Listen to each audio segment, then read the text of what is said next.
Hello everybody, sorry I'm not there today. I'm going to go through what the post is about and for you to get your homework and classwork done in a timely fashion. Okay, first of all, make sure you complete the attendance question at the beginning of class. I have a few resources I want to share with you. One is this prefix-suffix sheet. I have always found this to be very valuable. It provides you with prefix and suffix words that will allow you to derive meanings. For example, we see here the word dia, right? Okay. And then we scroll down and we see the suffix word. Where did it go? Ria. Okay. So dia and ria, when you put the words together, so ria means flow, dia means through or cross, so to flow through or cross, and that's how you get the word diarrhea. Okay? All right. Nice and handy. The other sheet I have is just a PDF copy from your textbook, all the 11 major body systems that you need to know. Okay? Nice and concise, nice quick cheat sheet you can use in order to study. You're going to need to know the body systems, their functions, and common organs that are associated with those. Okay? And we're going to work on that today. All right. Sorry that Cami didn't work, but I told you I was going to go through these answers really quickly. This first part, they just want you to draw a picture of a cell, then you have tissues, and then you have organs, and you have organ systems. So you could have drawn one cell, a cluster of cells, could have drawn a structure like an organ, and then a digestive system here, okay? Down below, they wanted you to go ahead and fill in the name of the body system. So again, I'm just going through these quickly. Number 2, protecting water loss. That's going to be the integumentary system. Number 3, across, major role in hormone production. That's the endocrine system. Number 4, major role in gas exchange. This is respiratory. Number 5, excretes waste material. Now this one is tricky in the sense that you would say excretory system, but note that in our textbook we use the term urinary system, okay?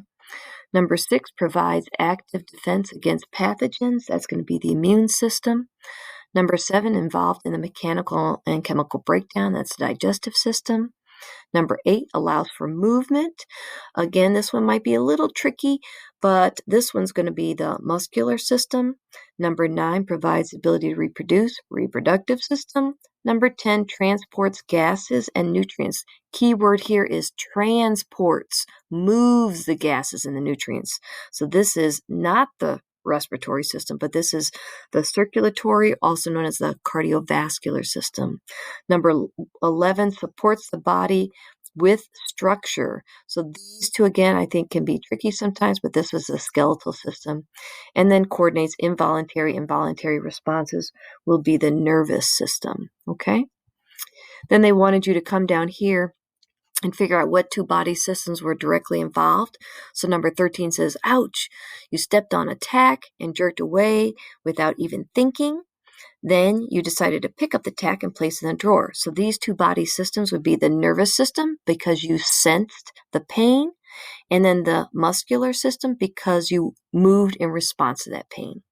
Number 14, you drink 2 cans of your favorite sugary soda, even though you know this is not healthy for you. Then you have to run to the bathroom before the next class period starts. Okay, so this is the digestive system because you're taking food into your body's breaking it down, and then you have the urinary or excretory system, okay, because you're going to, and this one's a little tricky too because you might think digestive as well, but you have to come up with a second one, all right? Okay, very good. Moving on. We're going to just quickly go through some slides on the systems. And I am going a little out of order according to the book, but that is okay for our purposes, okay? All right. So the first body system I just want to talk about is the integumentary system. Think of this as the skin and everything associated with the skin, your hair and your fingernails, okay? Your skin is a extraordinary organ. Some people call it an organ. It is the largest organ outside of the liver, and it is waterproof. I mean, you get wet and you can take a towel, wipe it off, and you are dry immediately. There is no squishiness or absorption going on. It provides protection and injury to everything that is deep to the skin. So the skin can handle this. It is tough. It can repair very easily. If you step out in the sunlight and you expose your skin to the sunlight, your skin will help with the development of vitamin D, which is a healthy vitamin you want to have. Your skin also excretes salt and perspiration. That's why your sweat may taste a little salty. It helps regulate body temperature. So you can feel your skin is sometimes very warm because it's releasing heat to the atmosphere, especially like if you're out playing basketball on a hot day, your cheeks and your ears might get really, really hot, okay? And it also has the ability to kind of contract, pull blood vessels inward, and allow you to conserve as well. You're also going to have, it uses the word cutaneous, this is another name for skin, nerve receptors. So here you'll find nerve receptors for pain, pressure, heat, and cold. All right. Again, forms the exterior covering. You're also going to have sweat glands and oil glands in the skin. Skeletal system, bones, cartilage, ligaments, joints. Here we're talking about providing structural support, but even more importantly, muscle attachment, so that your muscles have something to hold on to, so that your whole body can move. Your skeletal system, you do have not an exterior skeleton like an insect, but you have an interior skeleton. And so some vital structures are going to be protected, like in your brain and your rib cage, okay? So the heart, lungs, and the skull protects the brain. You do have blood forming in the hollows of your bones, as well as a storage of minerals, okay? So here you can see joints is where any two bones come together, and then you'll also have cartilage highlighted here in blue. Muscular system, here we're talking about contraction of a tissue, the muscles, okay? And this will act as a lever system inside of your body so that you can move your bones, okay? Some muscles that were mentioned are like the trapezius the other day, up here in the shoulders and the back, deltoid. Gluteus maximus is your butt. Quadriceps are the front of your thighs. Biceps brachii are the front of your arm. Triceps brachii are the backside. Just some that we talked about the other day. Notice it also talks about doing facial expressions. Sorry. And hoping to move that out of the way. Locomotion, maintains your posture, and also produces heat. These fibers inside of the muscular system slide past each other and create friction. Okay, your nervous system. Fast-acting control system. Here we're talking about your brain, your spinal cord, the nerves, and the receptors on the tips of those nerve endings. They respond to internal stimuli as well as anything that you come in contact with your environment. They send messages from your skin and muscles to your central nervous system, and then your central nervous system will take that in, assess it, and then cause muscles or glands to contract or relax and release, those kinds of things, effectors, because of that information. Here is a nice, simple visual of the brain, and they tend to highlight nerves in a yellow color when they're talking about, just identification purposes, okay? So everything comes from your central spinal column, and then it radiates outward, okay?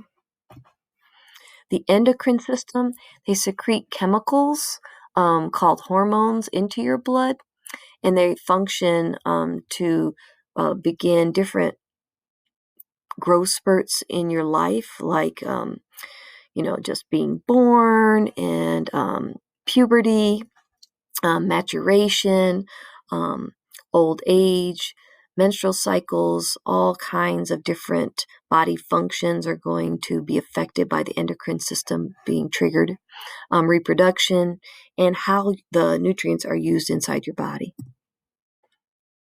Glands that you are now a little bit more familiar with. You have the pituitary gland in your head. Your thyroid and parathyroids are going to be in your kind of a lower neck region. The adrenal glands sit up on top of your kidneys. Your thymus gland is near your thyroid gland, again in the neck region. Your pancreas is going to be in your abdominal region. This unusual organ, and many of these are actually found in more than one body system. Okay, so the pancreas could be part of the digestive system as well as the endocrine system.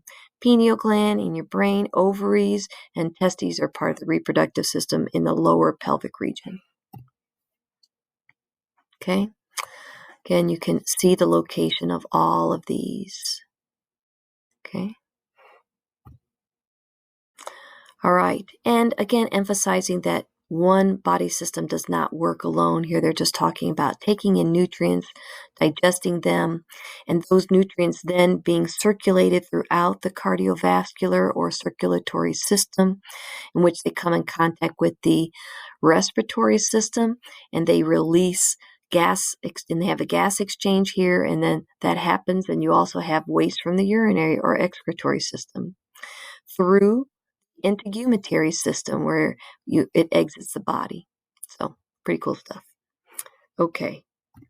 And the only couple other things I want to talk to you about are going to be some activities. So here is your body matching activity with Jamboard. So you're going to go ahead and realize that there are going to be 8 different sets of words, 2 sets on each slide here, okay? And all I want you to do is pair the words together. But notice that there's one question mark for each set of words, and you have to figure out what body system is going to go in that question mark. So there's 5 words, 1 question mark, 3 organs and structures, and 2 body systems, and you have to figure out what the new body system is. Remember, if you want to edit your question mark, you go to your 3 dots, and then you edit, and you can remove that question mark and add something else in there, okay? All right. So this is classwork, all right? Lastly, your homework. Everybody's got a copy of this digital notebook. You can go ahead and put stickers on your notebook if you would like. Now this is going to be a little bit more challenging. This goes to the first couple pages in your textbook on what is anatomy and physiology and making some analogies. So here we have a hammer. And what I want you to do is look at the example. They talk about how a hammer has a round handle, and that represents its structure. And then what's the purpose of the handle? It's for ease of the human grip, right? Okay, so you're going to examine the different materials and parts of a hammer. You've got your claw on the back, you've got the head of the hammer, you've got material here. So just put your arrows on different points of the hammer and then identify its function. Remember, you could talk about its shape, its size, the material that you're using, and any other physical aspect of it. Then you're going to go ahead and do the same for a hand, okay? Study the structure of a hand. I know it says 6 here. It should be 4 because I removed a few. Sorry about that. And then you're going to do the same thing. Here they're talking about the fingerprints, okay? And what are fingerprints good for? They're good for gripping things, okay? So think about all the different parts of the hand and its particular features. You know, how would it function differently if it didn't have a particular feature, okay? All right. Okay, that is your work for the day. Plenty, all right? get in your assignment for classwork, and this is due tomorrow. All right, you guys have a good day.